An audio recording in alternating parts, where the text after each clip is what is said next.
Ya baik, Assalamualaikum warahmatullahi wabarakatuh. Salam sehat semuanya. Kami dari kelompok 2 akan mempresentasikan PowerPoint yang kami buat terkait tugas keselamatan dan kesehatan kerja. Yakni temanya adalah pengelolaan iklim kerja atau World Globe Temperature.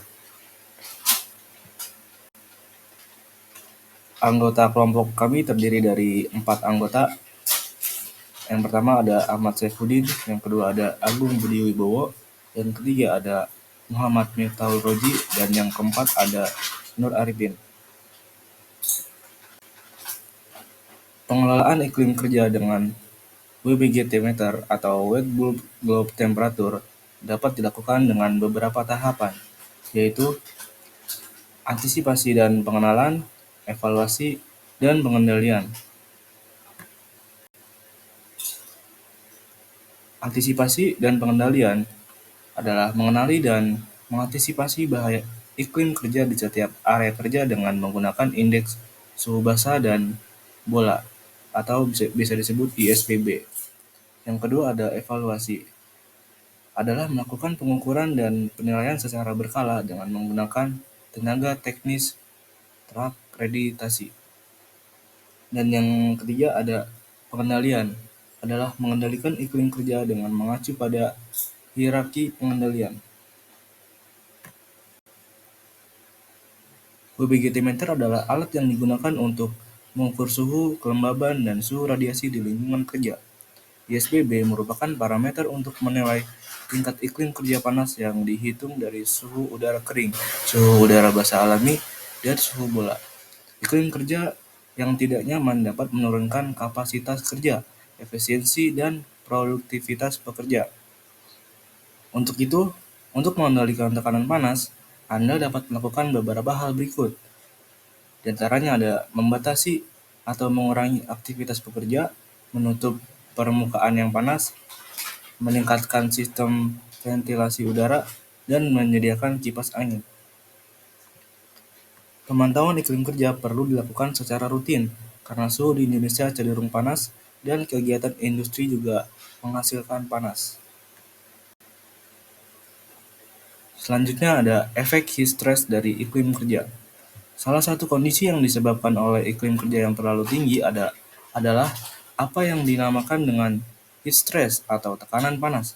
Tekanan panas adalah keseluruhan beban yang panas yang diterima tubuh yang merupakan kombinasi dari kerja fisik, faktor lingkungan, atau suhu udara, tekanan uap air, pergerakan udara, perubahan panas radiasi, dan faktor pakaian. Efek tekanan panas akan berdampak pada terjadinya Putra 2011 di antaranya. Yang pertama ada dehidrasi, yakni penguapan yang berlebihan akan mengurangi volume darah dan pada tingkat awal aliran darah akan menurun dan otak akan kekurangan oksigen. Yang kedua ada heat rash. Yang paling umum adalah prickly heat yang terlihat sebagai papula merah. Hal ini terjadi akibat sumbatan kelenjar keringat dan retensi keringat. Gejala bias berupa lecet terus-menerus dan panas disertai gatal yang menyengat. Yang ketiga, heat fatigue, gangguan pada kemampuan motorik dalam kondisi panas.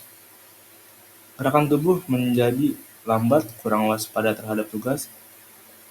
Diketahui bahwa stroke panas dikaitkan dengan cedera beberapa jaringan dan organ sebagai akibat tidak hanya dari efek sitotoksik panas, tetapi juga dari respon inflamasi dan koagulasi. Yang keempat ada heat cramps, kekenjangan otot, diikuti penurunan sodium klorida dalam darah sampai di bawah tingkat kritis. Dapat terjadi sendiri atau bersama dengan kelelahan panas. Kekenjangan timbul secara mendadak.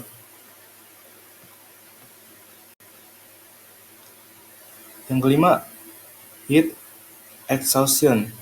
Dikarenakan kekurangan cairan tubuh dan elektrolit, gejala umum dari kelelahan panas termasuk sakit kepala, lemah, pusing, mual, muntah, diare, lekas merah, dan kehilangan koordinasi.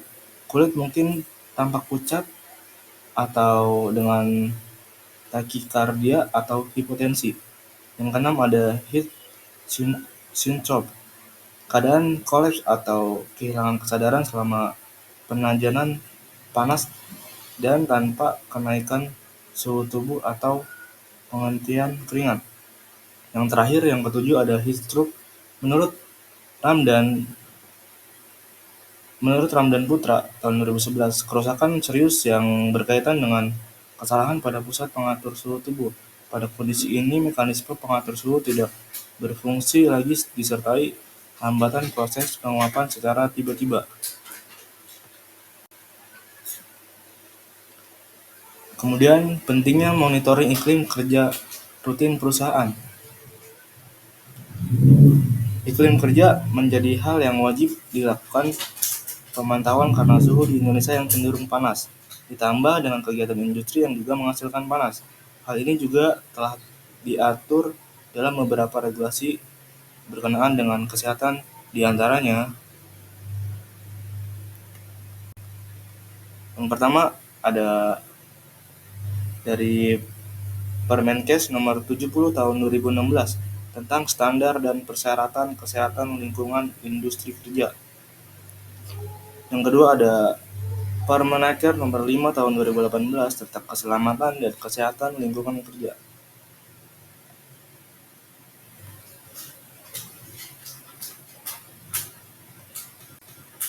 Baik, mungkin itu saja dari kami, presentasi dari kelompok 2 untuk tugas kesehatan dan keselamatan kerja. Kurang lebihnya mohon maaf. Terima kasih atas perhatiannya. Wassalamualaikum warahmatullahi wabarakatuh. Salam sehat semuanya.